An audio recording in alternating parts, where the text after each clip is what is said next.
Olá, eu sou a Soraya Magdanello e esse é o Logística Plus, a plataforma da Plus Cargo para deixar você sempre bem informado sobre como fazer bons negócios no comércio exterior. Quantas vezes você presenciou um problema de comunicação no dia a dia? E o quanto esse erro prejudicou os seus negócios? Hoje, o assunto é tão importante quanto todas as conversas técnicas sobre o comércio exterior que temos aqui. O bom uso da língua portuguesa facilita a comunicação com a liderança, a equipe de trabalho e clientes. Mas você sabe onde pode errar e como não fazer feio em situações formais? Hoje, eu trouxe o professor, escritor e consultor linguístico Diogo Arraes para nos ajudar a fazer um melhor uso da comunicação e da criatividade no ambiente de trabalho. Diogo, muito obrigada, estou muito feliz por você ter aceitado o meu convite. Eu aprendo tanto com você, que eu fiquei muito feliz de conseguir trazer você aqui para conversar com a gente. Já tenho que pedir desculpas de todos os erros que eu cometo. O Diogo, para quem não sabe, é meu professor também, de comunicação, de escrita. Muito, muito bom ter você aqui. Obrigada. Eu agradeço muito assim o convite, a oportunidade de poder falar para o seu público, né, e falar também para a Plus Cargo é sempre uma honra muito grande. Eu, desde o primeiro momento em que nós conversamos, sempre uma alegria muito grande, né, tantas afinidades esportivas, eu também gosto muito do esporte, você também, né, desse estilo de vida, e você também valoriza muito a palavra, que é o meu instrumento de trabalho nesses últimos 20 anos, né? Então, assim, é um prazer muito grande estar aqui, uma grande satisfação de poder comentar sobre temas tão correntes, mas que acabam, em alguns momentos, sendo desprezados. Uma honra mesmo. Obrigado. Ai, que bom, obrigada. Acho que a gente vai se divertir bastante hoje. Sim. Olha, eu vou começar já com uma polêmica. A gente vive em um momento em que a linguagem e a conversação estão mudando muito rápido, por conta de redes sociais, o uso de aplicativos de mensagem, emojis, siglas, palavras encurtadas, gírias de nicho são cada vez mais usadas, até no mundo empresarial. Fazer o uso correto da ortografia ainda é sinônimo de bom atendimento? Existe uma... O primeiro ponto é que gramática não é um luxo. Ao contrário, assim, existe um pensamento muito comum que é assim, né? Eu estudo gramática porque eu preciso passar em um processo seletivo, ou gramática é algo muito juvenil, ou alguém que, por exemplo, finalize o estudo universitário não precisará recorrer, por exemplo, a determinadas consultas. No Brasil, ainda são pouquíssimas as pessoas que já revisaram a importância de uma análise sintática. Porque, por exemplo, de uma maneira muito prática, quem não estuda análise sintática dificilmente entenderá a pontuação da nossa língua. Então, o primeiro ponto, e aliás um texto sem pontuar, pode ser, é sinônimo de uma perda de venda, por exemplo. Né? No universo do comércio exterior, a rapidez é algo muito tangencial. Então, a todo momento, a cotação mais rápida, o atendimento rápido, com excelência. Então, nosso cliente foi super bem atendido, rápido, né? Então, a rapidez é uma palavra que está sempre no repertório. Então, o trabalho, a execução do trabalho, rápido, perfeito. Essa execução rápida, né? E com isso, naturalmente, os textos tendem a ser textos mais improvisados. Então, o primeiro ponto é entender que gramática não é luxo, e o segundo ponto é não ser perfeccionista. Então, erros todos nós cometeremos, principalmente na fala. Mas é possível sempre consertar. Então, essa é entender que nós, seres humanos, somos imperfeitos, mas que gramática não é luxo. Então, é sim necessário estudar sempre. Estudar o quê? No mínimo, no ambiente de trabalho, deixar, por exemplo, um dicionário eletrônico aberto, como no caso, por exemplo, do Aulete, aulete.com.br, um dos dicionários mais famosos da nossa língua. Então, sempre consultar, mas veja, especificamente o tema ortografia está diretamente ligado à reputação de um profissional e de uma empresa. Vou dar aqui um simples caso, tá? Uma vez a Adidas escreveu com um deslize gramatical, especificamente ortográfico, na camisa do Palmeiras, que era a equipe patrocinada. Bom, o que aconteceu? Uma grande polêmica, vai gente, tal, etc. Eu me lembro que eu escrevi um texto, a minha coluna especificamente da semana na Exame foi sobre o tema, e muita gente ficou chateado com o deslize na camisa do Palmeiras, pensando o seguinte, a Adidas não deu tanta importância. Então, vamos lá. Quando o deslize gramatical, principalmente o deslize gramatical básico, gera essa ideia do desprezo, e passar para um cliente que ele não é tão importante pode significar a perda de uma venda. Qual foi o deslize? Qual foi o deslize? É. Especificamente a frase, o bom filho a casa torna. Era, salvo engano, a reinauguração do Allianz Parque. E aí a Adidas mandou confeccionar uma camiseta especial, a edição da volta. Inclusive, o jogo foi Palmeiras e agora Vitória, algo assim. O Palmeiras perdeu até esse jogo. E aí a frase foi o bom filho a casa torna. E a Adidas colocou o acento grave. A grande questão é que casa, quando não é determinada na nossa língua, é sinônimo de lar. Então não há necessidade do artigo. Então seria o bom filho a casa torna sem o acento. Então esse acento não segue as nossas normas gramaticais. E aí com isso uma grande polêmica foi instalada e tal. E aí outros pensam, né? Nossa, mas que rigidez. Bom, é o seguinte, um através com Z em um e-mail pode representar muito essa situação do descuido. E aí esse descuido pode custar caro, ele pode realmente viralizar.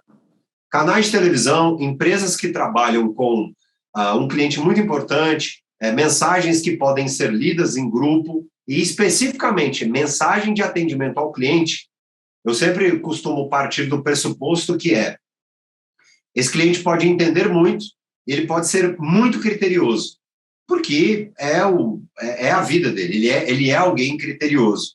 E um deslize da linguagem, na língua padrão, pode custar muito. Hoje em dia, a gente ouve muito falar sobre linguagem persuasiva, né? E isso deixou de ser algo comum ao marketing. Agora, todos os profissionais entendem como isso pode ajudar na carreira. A gente acha muita dica por aí, né? E fica tudo muito perdido, muito solto. O que é essa tal de linguagem persuasiva? É preciso ter técnica para aplicá-la? Antes de tudo, assim, a técnica não deve preceder o conhecimento literário, tampouco o conhecimento profissional.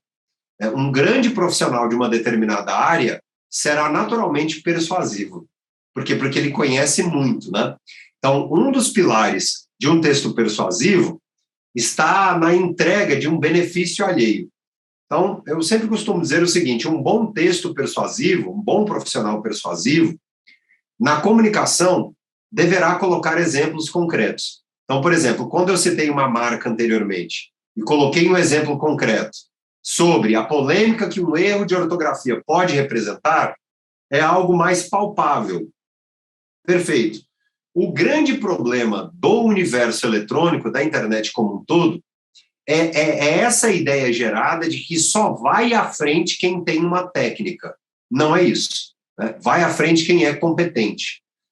Aí, naturalmente, um bom escritor que conheça mais técnicas, ele terá mais ferramentas. Eu acho super interessante as dicas e os estudos de copywriting que existem no mundo, né, especificamente de textos persuasivos, mas, assim, no dia a dia profissional, se o escritor usar apenas a linguagem publicitária, ele pode parecer alguém muito forçoso e definitivamente alguém que não será crível. Por quê? Porque se a todo momento ele usa um gatilho, por exemplo, há alguns instantes eu escrevi um e-mail com o seguinte assunto, R$4.500 em 3 horas. Eu ativei uma grande curiosidade do meu leitor. Se eu a todo momento, a todo instante, enviar uma mensagem assim, eu vou perder o crédito. Então, nós precisamos entender que a mensagem publicitária é mais apelativa. Consequentemente, chamará mais atenção. Uma vez que eu tenho a atenção do meu leitor, eu preciso entender que essa atenção terá um preço. Eu não posso decepcionar. Então, antes de tudo, o que eu mais prego é: seja alguém competente, leia muito, fale bem, mas não se resuma a usar técnicas publicitárias no seu cotidiano. Como, por exemplo, muita gente acaba dizendo assim: sorria. O sorriso é muito importante. Consequentemente, muita gente passa a gargalhar. Então, a todo momento, fica gargalhando numa reunião. Isso não é interessante. Então, muito cuidado com os exageros, muito cuidado com as propagandas e, principalmente, sobre a história do milagre.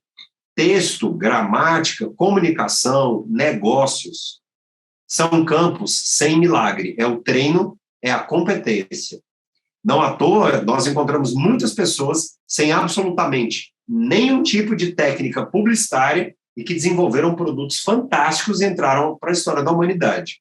Então, isso me assusta um pouco, a questão do exagero, e aí há uma tríade básica, que é ler muito, ouvir mais ainda e responder aquilo que foi proposto. Nossa, eu tenho recebido diariamente mensagens de copywriting, mas assim, de pessoas diferentes, com assuntos diferentes, mas o mesmo formato, sabe? No final, sempre assim, né? Tem 5 minutos para um call, ainda mistura, né? O português com o inglês. Tá? Isso, sem dúvida. O que acontece também é a tal o que eu chamo de viral no mercado. Né? A história do copywriting no mercado, principalmente em LinkedIn, viralizou. Então, isso parece ser um sinônimo da oportunidade de negócio. E aí, assim, se você, Soraya, comenta aqui que recebe, que a maioria dos textos, a maioria que chega, é um texto meramente estratégico, que parece ter algo ali de ludibriar, imagine se esse profissional realmente escrevesse algo mais direto, sincero, e que atendesse ali ao que você busca, né? É por isso. Eu, por exemplo, sempre que me oferecem também uma oportunidade de serviço, ali pelo Instagram, LinkedIn, e eu percebo que é um texto mais automático, não respondo. Agora, me fala uma coisa. Escrever sem planejamento ou se expressar de forma muito pessoal são os principais problemas para gerar ambiguidade nas mensagens? O que a gente pode fazer para evitar isso? A falta do planejamento é sinônimo de ambiguidade, sim. Ambiguidade vem do termo ambos, né? Então, ambos, a dupla compreensão textual, não se sabe o que a pessoa quer ali. Já nós vamos a alguns exemplos que são clássicos no mundo corporativo. Por quê? O grave erro é, primeiro, escrever o e-mail na própria ferramenta de e-mail. Só se faz isso com muita habilidade. São raros aqueles profissionais que pensam em um texto no Word. Exatamente agora, o meu Word aqui, o editor de texto, está aberto. Então, antes de enviar um e-mail hoje muito importante pela manhã, eu fiz primeiro, depois li em voz alta, depois colei no meu e-mail e só assim enviei. É uma mensagem que eu não poderia errar jamais. Então, eu represento uma pessoa, escrevi o texto, e esse texto foi para um órgão da empresa tradicional. Então, ali, o mínimo desvio é perda de negócio, de contato. O que seria especificamente a ambiguidade? Então, quando nós pensamos em um período como, vamos lá, Petrobras privilegia Vale, que está em lucro.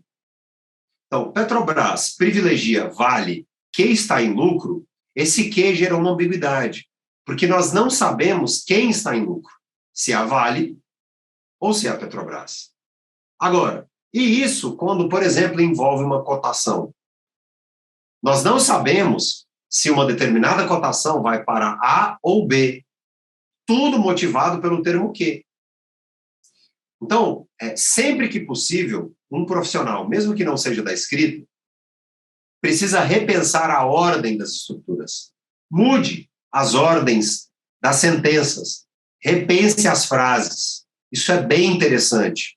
Então, eu posso eliminar o primeiro parágrafo, ou o segundo parágrafo, que é geralmente quando o escritor esquenta, fica muito bom. Então, tire lá a introdução.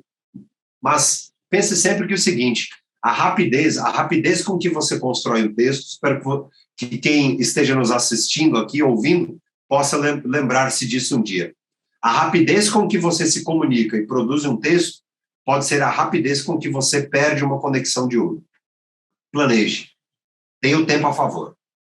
A rapidez com que uma pessoa se comunica com a equipe é a rapidez com que ela perde aquela boa energia diante, por exemplo, de uma possível reversão de comportamento ali. Então, o líder precisa pensar muito, muito, muito, ou aquele que visa a ser líder, em enviar o texto. Mas longe de perfeccionismo, porque uma pessoa perfeccionista também terá textos que não engajam, longe da oralidade. Né? Então, é legal que o texto tenha algumas expressões que remetam a uma oralidade, de ser alguém mais, digamos, pessoal, de que essa pessoa, eu consiga ter um acesso a ela. E como é que a gente trabalha tudo isso que você acabou de falar e ainda aplicar uma linguagem não violenta? A linguagem não violenta, esse tema é extremamente interessante. Eu vou dar aqui exemplos de duas sentenças que são até retratadas na obra do Marshall Rosenberg, que é o pai da comunicação não violenta. Então, vamos lá. Em uma sentença, por exemplo, como: vocês nunca participam da reunião online. De novo, vocês nunca participam da reunião online. Ainda mais pelo WhatsApp, isso daqui, que é um canal de comunicação bastante subjetivo. Muitos dizem enxergar frieza quando, na verdade, eles tomaram para si a compreensão do texto. Vocês nunca participam da reunião online. Isso é extremamente violento, principalmente pelo uso do nunca e de uma palavra generalizadora. Agora, veja uma reconstrução textual. Houve algo mais sério nas últimas 2 reuniões online? Senti a falta de vocês. A construção dessa mensagem, como senti a falta de vocês, nas 2 últimas reuniões online, primeiro, tem um valor extremamente empático, de preocupação com o outro, e é uma mensagem extremamente específica. Quanto mais generalizadora é uma mensagem como: você não gosta de mim, você jamais esteve na minha casa, você fala muito alto, como você grita, você é egoísta, mensagens pautadas por adjetivações e advérbios que generalizam, nunca, jamais, sempre, são violentos. Então, tentar sempre especificar. Então, e é muito interessante o orador ou o escritor que demonstram o que eles estão passando no dia. Então, por exemplo, eu preciso de um pouco mais de atenção aqui, porque eu ando me sentindo desprezado. Não é que o outro faltou à reunião, é que eu gostaria de mais pessoas na reunião. Como professor em uma sala de aula, às vezes quando eu sentia que o meu aluno participava menos, eu chegava e dizia: hoje vocês vão mudar o meu dia se participarem um pouco mais. Eu não tive um dia tão legal assim. Então, eles entendiam que ali eu não estava bem, logo em alguns minutos com a participação, eu já estava feliz. Isso é bem interessante, que é jogar limpo. Jogar limpo. Assim nós conseguimos conquistar cada vez mais. E como ser assim, não é? Mas parece tão fácil, né? Mas na hora... repetição, prática. Treino, né? Isso, a língua é um instrumento. Exatamente como um instrumento musical. Quanto mais se estuda, menos se desafina. Quanto menos se estuda, mais se desafina. Então, isso é extremamente importante. Então, assim, alguém que trabalhe com negócios e queira impactar a sua equipe, precisa entender que gramática não é luxo, ter um revisor na equipe não é luxo, ter alguém que cuide da linguagem também não é luxo. Tudo isso tem um altíssimo poder de convencimento e, principalmente, ressignificação dos valores dentro de um ambiente corporativo. O ambiente corporativo ainda carece muito do nosso país. Isso, quando eu estive, por exemplo, em algumas empresas, especificamente de vendas, elas não pensam em gramática. Então, eu, um profissional da língua, sou alguém que vou pensar ali no gramatical. Então, essa junção entre um grande vendedor e o aspecto gramatical diminui muito a chance de erro do seguinte aspecto, né, de impactar positivamente o cliente. Então, isso a palavra tem um poder muito grande. Nossa, sensacional.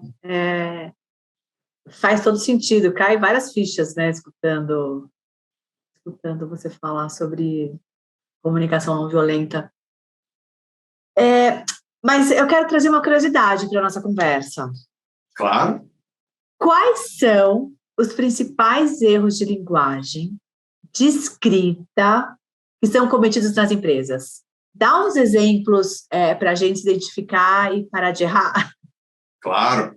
Antes de falar especificamente sobre erros de português, erros de escrita, eu acho que é super interessante nós ampliarmos a noção sobre linguagem.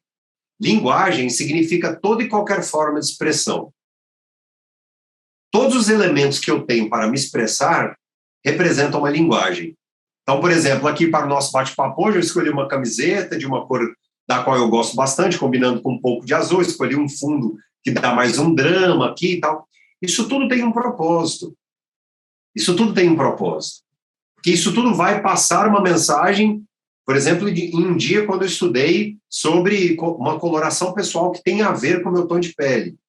Então, isso é linguagem. Eu trabalho com a expressão. Um erro factual é, às vezes, não perceber o poder que nós temos com a nossa imagem pessoal e de alinhar tudo isso ao propósito. Alguns oradores, em muitos momentos, perdem a atenção do seu público porque estão mais suados. E, às vezes, esse suor vem de uma tensão muito grande de não ter preparado aquele texto, de não ter uma confiança. Então, a falta da confiança do texto é um erro gravíssimo, porque vai fazer com que aquele papo deixe de ser um papo natural. É muito visível entre o iniciante e alguém que é muito experiente no assunto, alguém que não está bem, alguém que está nervoso. Então, esse é o principal. Isso é realmente a falta da prática e da dedicação textual. Quando se fala sobre linguagem também, é muito chata uma reunião, é enfadonha uma reunião, uma ligação, uma videoconferência de alguém que não vai direto ao ponto, de alguém que enrola, que não valoriza o tempo alheio. Isso é um erro gravíssimo. Longas apresentações, algo que não tem a ver com aquele tema em questão. Nós precisamos tomar um cuidado muito grande com a prolixidade. É legal ser divertido, tocar em outro tema, perfeito. Tá? Na escrita, são aqueles assuntos que não chamam atenção. Então, sempre que possível, no assunto do texto, chame a atenção para o que será tratado ali. E, dentro do possível, já fale para os seus pares, as pessoas que ali vão participar daquele momento, em quanto tempo será a apresentação, sobre qual tema, dia, horário, e ser bastante pontual. Então, o domínio e um assunto interessantes. Erros. Um dos campeões, pontuação. A falta da pontuação é algo horrível. Irrita muito. Porque não se sabe se A ou B querem comprar ou querem vender. Então, uma típica situação, uma típica mensagem de quem não pontua é: bom dia a todos, nós precisamos, ainda não sei, de falar com o cliente. Então, uma mensagem como nós precisamos, ainda não sei, falar com o cliente, sem nenhum sinal de pontuação, passa uma confusão muito grande. Realmente é uma mensagem caótica. Então, é realmente repensar a paragrafação e a pontuação. Aliás, algo que nós estudamos aí, Soraya, nos últimos tempos juntos, né? Paragrafação é algo muito sério. Então, evitar parágrafos muito extensos e períodos que podem ter uma pontuação mais rica. Tá? Isso a vírgula, então, nem se fala assim. A vírgula no país, aqui no Brasil, é muito desprezada, porque o profissional que está há muito tempo sem praticar esse instrumento musical que é a língua, vê vírgula como, não, eu respiro, coloco vírgula. Não, isso não existe, pelo amor de Deus. É algo muito sério. Outro campeão de erro. Aqui no Brasil, o termo que, o conectivo que, é um coringa. Então, há um exagero no uso de que. A todo momento usa-se que. A todo momento. Quando existem outros conectivos, outros elementos de ligação.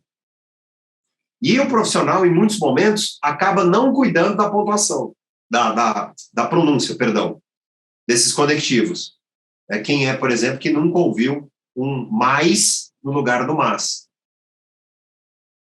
E às vezes o vendedor... Esse é o tempo todo. O tempo inteiro.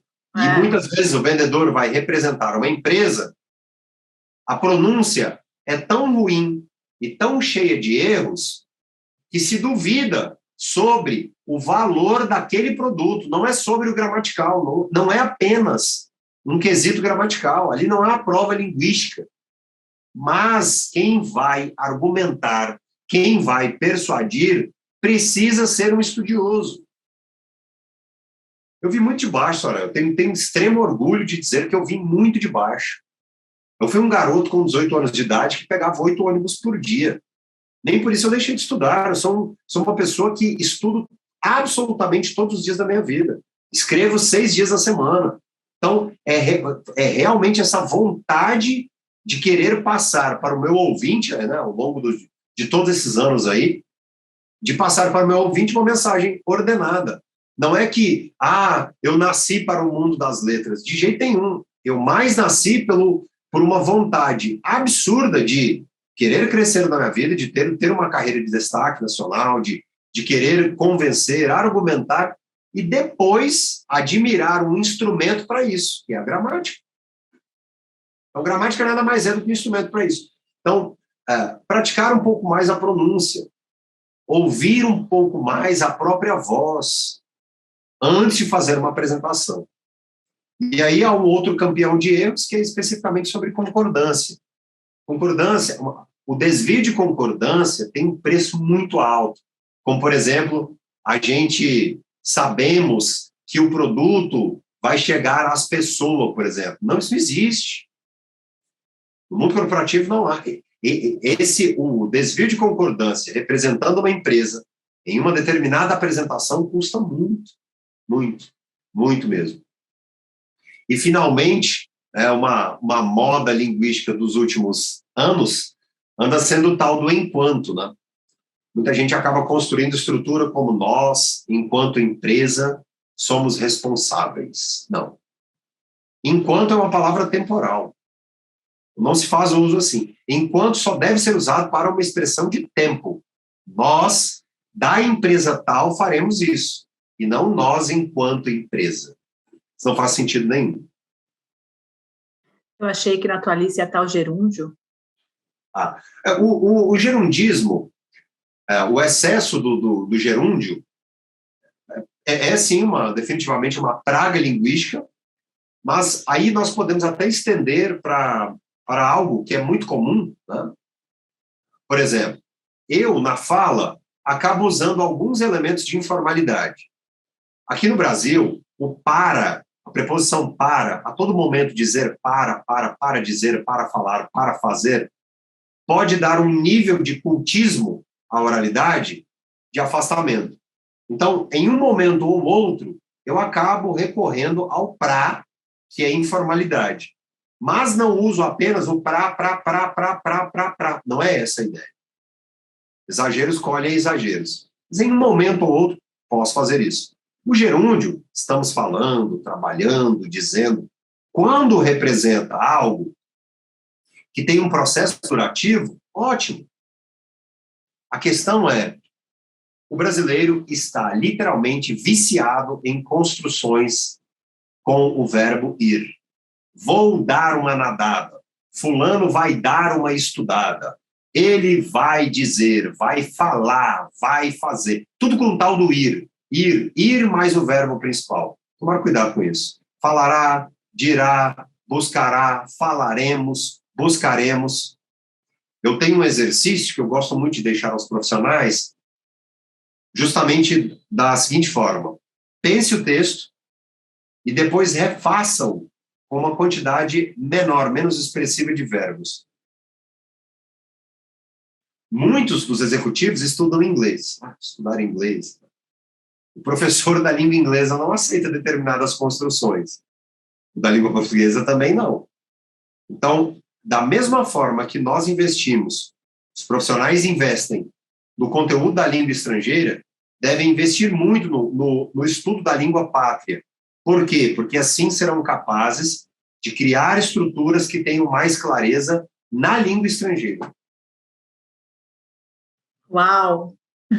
Diogo, para finalizar, vamos falar sobre a apresentação ao vivo, Sim. que agora a gente voltou a fazer palestras, encontros, né?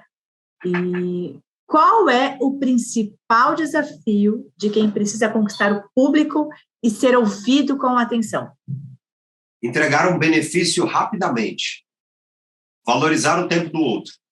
Então, desde o início da apresentação, aí sim, haver uma técnica, uma estratégia de apresentação do produto, e mesmo que seja uma palestra meramente de agradecimento ou de uma palestra meramente emotiva, ir direto ao ponto. Depois que conquistar a audiência alheia, ele pode enrolar um pouco mais. A apresentação ao público, olho no olho, exige muito da questão do vigor. E como ser uma pessoa vigorosa? É preciso ter muita atenção. Então, primeiro ponto, começou uma palestra ali ao vivo, começou um encontro, uma reunião ao vivo, e não demonstra vigor, ele já perdeu a atenção alheia. O outro lado vai ficar ali, mas ele pode... A decepção é muito rápida, como a alegria também é muito rápida. Por isso que muita gente recorre a determinadas piadas, que tem um risco muito grande, justamente para atrair a plateia. Você precisa entender que esse bom humor, precisa haver o domínio do bom humor. Eu, por exemplo, não tenho lá eu não tenho muita intimidade com situações de humor, mas desde o começo eu deixo muito claro qual é a minha missão ali. Então, de fato, já deixar muito claro. Então, um treino que eu gosto de deixar é nem sempre dê bom dia. Então, alguém pode chegar e dizer assim, estar aqui hoje, nesta empresa, antes de tudo, até mesmo antes de cumprimentar todos vocês, é um motivo de uma alegria muito grande. Primeiro, porque nós estamos em uma época pós-pandemia. Segundo, porque aqui nós vamos celebrar um dos negócios mais importantes das nossas carreiras. E aí sim ele pode comentar, bom dia, meu nome é fulano de tal. Então, treinar isso. Definitivamente treinar. Nenhum orador nasce feito. É alguém que errou, treinou, corrigiu, treinou, e assim vai, até chegar à excelência. Ah, que coisa boa ter você aqui. Poxa vida. Tomara que as pessoas que estão ouvindo tenham aprendido tanto quanto eu aprendo com você nas nossas aulas, uma vez por semana, né? Bom, eu fico muito feliz assim, por essa oportunidade. Assim, já, né, na história da humanidade, nós tivemos pessoas que aparentemente deixariam uma história muito simples de vida, que pelo cuidado com as palavras são lembradas até hoje como grandes ícones de transformação social. E aí, por que não, né? Falar sobre uma transformação realmente que tem uma veia empreendedora muito grande. A partir do momento em que nós cuidamos das nossas palavras, nós cuidamos dos nossos ouvintes. E se nós queremos um mundo melhor, nós precisamos cuidar da comunicação. Diogo, muito sucesso, que você continue ampliando essa jornada de educação corporativa tão importante, né? A gente não dá a devida importância para como nos comunicamos, e isso é tão essencial em qualquer ponto da nossa carreira e da nossa vida, na verdade, né? Sim, sim. Muito obrigado, e que, de fato, essa jornada tenha sempre a presença da Plus Cargo, de todos vocês, da equipe, que trabalha também para que, né, este tipo de encontro possa estar aqui ao vivo com toda a estrutura. Muito obrigado, Soraya. Obrigada a você novamente, muito bom mesmo, e eu quero fazer uma série, Diogo Arraes, temporada 1. Será um prazer, conte comigo mesmo, viu? Obrigada. Ficou com alguma dúvida sobre esse tema? Ou precisa de ajuda para entender como fazer o transporte internacional da sua carga? A Plus Cargo tem um WhatsApp para que você possa conversar diretamente com o nosso time de especialistas. O contato está no nosso site. Esperamos a sua mensagem. Obrigada pela audiência. Até a próxima.